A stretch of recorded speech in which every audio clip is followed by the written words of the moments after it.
Magandang araw mga kaibigan. Bigyan natin ng reaction, opinion itong post ni Attorney Trixie Angeles. Sabi niya, "It is no surprise that Vice President Sara retains her lead in presidential surveys. But look at her numbers in Metro Manila where she is not traditionally prepared." Yung pinipili. Nagbabago na ang mundo.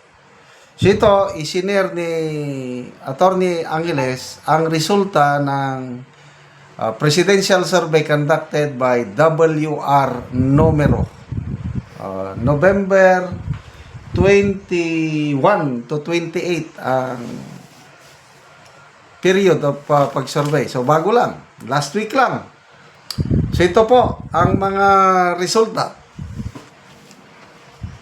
Nangunguna pa rin si Vice President Sara Duterte, 33.3%. Pumapangalawa si Senator Rapi Tulfo, 13.4%.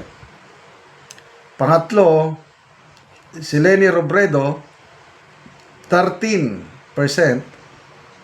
Pang-apat, si Bongo, 4%. Robin Padilla, 3.3%. Grace po, 3.3%. Risa Hontiveros, tingnan nyo ang inyong mga manok, mga kakamping, 2.4%. Bam Aquino, 2%. Kiko Pangilinan, 1.6%. Ito na, Romualdez, 0.8%. Benji Magalong, sinama na rin siya, 0.5%. And John Vic Rimulya, 0.3%. Talagang may plano si John Vic, kasi sinama na siya dito. Yung last na survey ng WR Numero, hindi kasama si John Vic Rimulya. Ito, sumama na eh. Okay. Yung maalala ko lang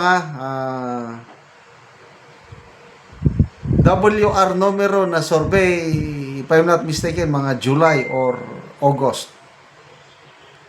Si VP Sara is 31%. So ngayong November, tumaas pa siya.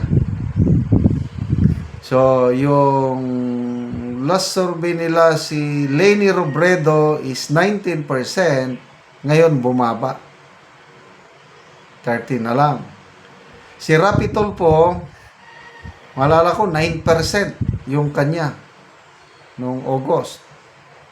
Ngayon, tumaas. Risa Hontiveros, 1.7% lang siya noong August. Ngayon, tumaas. Naging, ilan eh? 2.4%. Si Martin Romualdez, noong August is 0.7%. Wow, tumaas ngayon. Naging 0.8%. Okay. Itong sinasabi ni VP Sara na Metro Manila, dati ayaw na ayaw siya dyan.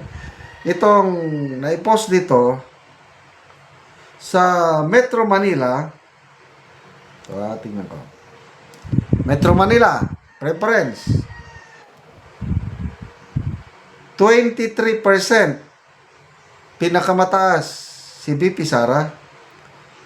15% ang nakuha ni Leni Robredo. Rapi Tulfo 12%, Robin Padilla 4%, and then pababa na. The rest of Luzon, mataas pa rin si VP Sara.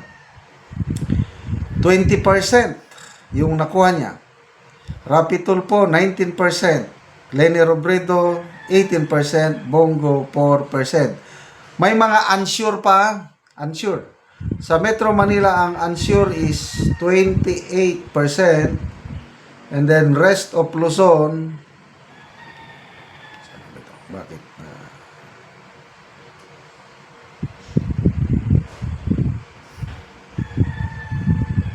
Rest of Luzon is 25%. Sa Visayas, grabe VP Sara sa Visayas, 43% ang nakuha niya.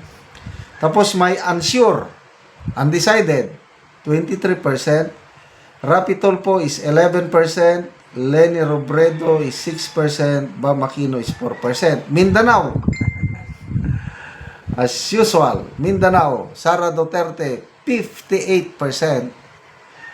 Undecided, 13%. Leni Robredo, 8%. Bongo, 5%. Rapi Tulfo, 5%. Oh, yun po. So, salamat sa WR numero. Isa ito sa mga credible survey groups na pinapaniwalaan ko. 4 yan eh. WR numero, Pulse Asia, SWS, at saka Publicus Asia. Yun ang mga pinapaniwalaan ko.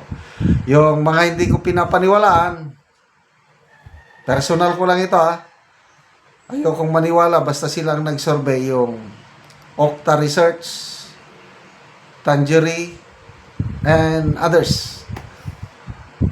Itong 4 lang na ito ang pinapaniwalaan ko. Kaya, bantayan natin kasi malapit na, hindi mo na mapigilan ang election fever. Palapit na talaga ng palapit at maglalabasan ang mga surveys na kunuhay.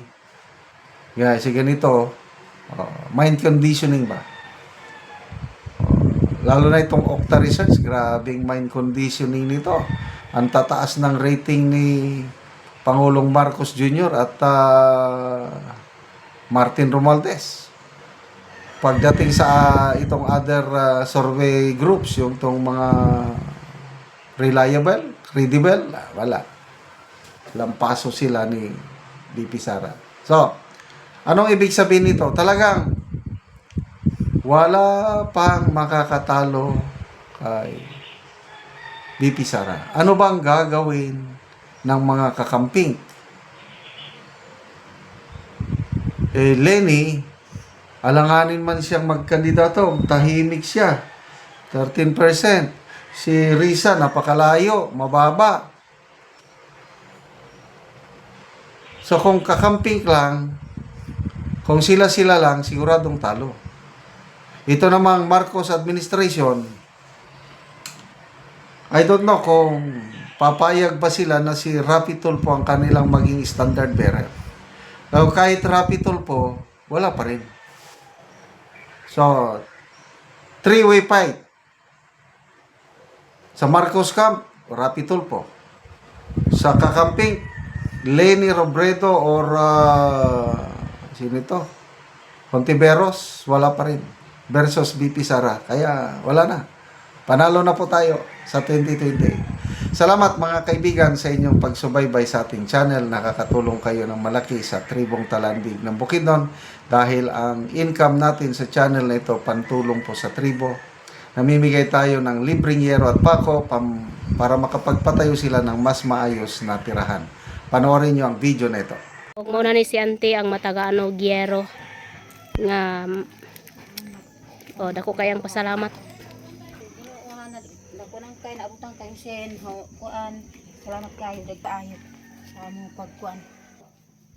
Huwag muna ni ang balay ni Auntie nga mga buslot na. Gluag na gid kayo ang Salamat gid mi kay mailisan gid Buslot. ni among atop kay wa tigini so, gato. luoy na gid kayo silang Auntie So tungod sa kidugayon, daga na kay mga buslot ang iyang balay.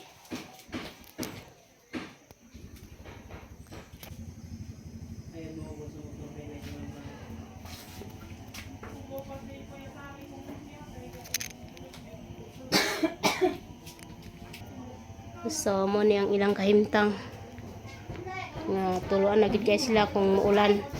So diri sila Auntie nagpuyo unang ilang mga gamit. Karon Auntie, unsa imong masulti nga natagaan kag yero? Salamat kayo kay gitagaan ni Gutsi nakatop nami. Don makuan na di ni gaulanan. So madili na mo ulanan. So pila na dili ka tuig Auntie ang imong balay?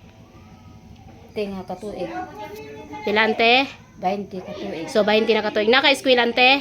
Na kuan grade 8 og grade 6. So si Auntie na siya is mga estudyante. So pila na imong edad Auntie?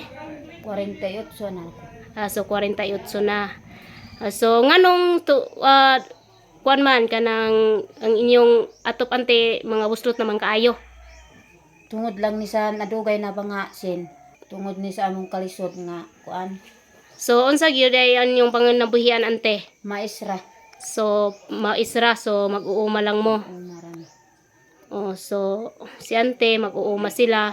So ang ilang kahimtang luin og lisod gyud kaayo kayo mga buslot na kayo ang ilang yero. So Daghan salamat sa Ginoo sa nagtabang. sige ante, salamat pod.